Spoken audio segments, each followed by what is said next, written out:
Futur proche ou futur simple? Telle est la question à laquelle nous allons répondre maintenant. C'est parti! Alors souvent, ce qu'on dit, c'est que le futur proche, c'est pour l'oral et le futur simple, c'est pour l'écrit. Mais il y a quand même quelques petites nuances. Mais sachez que si vous n'êtes pas sûr, eh bien, utilisez toujours à l'écrit le futur simple. Comme ça, vous êtes sûr de ne pas vous tromper. Ce dont il est très important de se souvenir, c'est que le futur proche marque ce qu'on appelle la certitude. La certitude, c'est-à-dire quelque chose que vous êtes sûr de faire. Au contraire, le futur simple va montrer l'incertitude. Quelque chose dont vous n'êtes pas sûr. Incertitude. Donc regardez, je vous ai donc préparé un petit tableau pour vous montrer les différences. La première différence que nous pouvons constater, c'est que le futur proche, on va l'utiliser dans 2 situations bien précises et le futur simple dans 5 situations précises. Alors regardez, on va commencer donc par le futur proche. Donc c'est quelque chose que vous êtes sûr de faire. Par exemple, on va d'abord l'utiliser pour une action qui est proche dans le temps ou dans son esprit, c'est-à-dire ce que vous pensez. Par exemple, je vais l'appeler ce soir. Eh bien ça, c'est une certitude. Si quelqu'un vous dit « je vais t'appeler ce soir », il va vraiment vous appeler ce soir. Donc ça, c'est proche dans le temps. Et dans son esprit, par exemple, c'est « je vais faire le tour du monde l'année prochaine ». Eh bien, dans mon esprit, c'est une certitude, c'est sûr, l'année prochaine, je vais faire le tour du monde. Par contre, je vais utiliser le futur simple quand c'est une action, alors vous allez me dire, c'est aussi, j'ai mis ici une action proche, certes, ou lointaine, mais qui n'est pas sûre. Par exemple, je t'appellerai plus tard. Si quelqu'un vous dit je t'appellerai plus tard, ça veut dire qu'il ne sait pas quand il va vous appeler. Ça peut être ce soir, ça peut être demain, la semaine prochaine ou le mois prochain. Vous ne savez pas, on ne sait pas exactement quand. Alors que le futur proche, eh bien, nous allons savoir. Vous voyez ici, on a écrit ce soir. Donc c'est une certitude, ce sera ce soir tout à l'heure. Je ferai le tour du monde un jour. Vous voyez ici, c'est un jour, one day. C'est-à-dire peut-être dans 6 mois, peut-être dans 5 ans, dans 10 ans, je ne sais pas quand. Et c'est la raison pour laquelle on va utiliser le futur simple. Deuxième exemple de futur proche. On va donc l'utiliser pour une action qui est immédiate. Par exemple, attention, ton téléphone va tomber. Je suis en train de voir le téléphone et il va tomber là maintenant. Donc fais attention. Donc ça, c'est vraiment une action immédiate. Voilà les 2 situations pour lesquelles on va utiliser le futur proche. Et donc le futur simple, il y a d'autres situations. Par exemple, pour faire une promesse.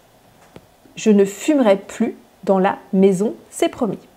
Ou un engagement. Vous engagez envers quelqu'un. Je vous enverrai un message à mon arrivée.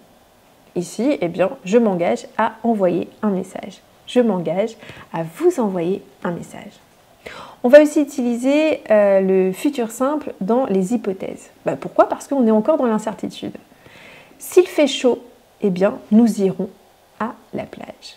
Nous ne sommes pas sûrs de la météo, donc nous allons utiliser si plus présent ici, et ensuite nous allons utiliser le futur simple. On va aussi utiliser le futur simple pour faire une demande, donner un ordre ou donner un conseil. Par exemple, tu feras le ménage avant de partir. Tu feras le ménage avant de partir. Ici, c'est un ordre. Et vous voyez, on n'a pas utilisé l'impératif parce qu'on a l'impression que c'est moins une obligation. Impératif, c'est fais le ménage avant de partir. Avec le futur, eh bien, ça permet d'être un petit peu plus subtil, mais c'est aussi un ordre. Et enfin, on va aussi utiliser le futur simple pour faire des prévisions. Par exemple, eh bien, demain, il fera beau. En général, c'est Miss Météo ou Mister Météo qui va utiliser ce type de discours.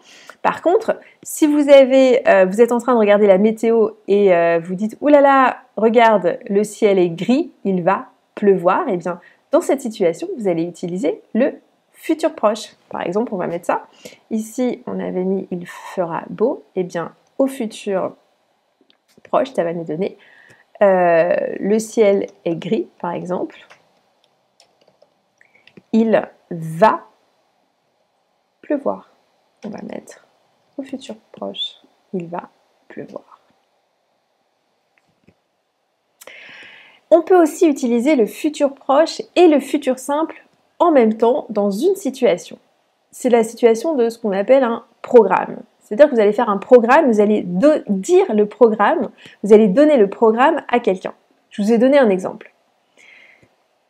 Nous allons d'abord visiter la vieille ville, puis nous déjeunerons sur le port, ensuite nous ferons l'exposition photo à la mairie. Eh bien ici, vous voyez que d'abord, quand vous allez présenter un programme, vous allez d'abord utiliser le futur proche. Nous allons visiter. Et ensuite, vous utiliserez toujours le futur simple, le futur simple, le futur simple. Donc quand vous présentez un programme, le premier verbe est au futur proche et tous les autres verbes sont au futur simple. J'espère que cette petite vidéo vous a permis d'y voir plus clair et de savoir enfin comment choisir entre le futur proche et le futur simple. Merci à tous et à bientôt. Ciao ciao!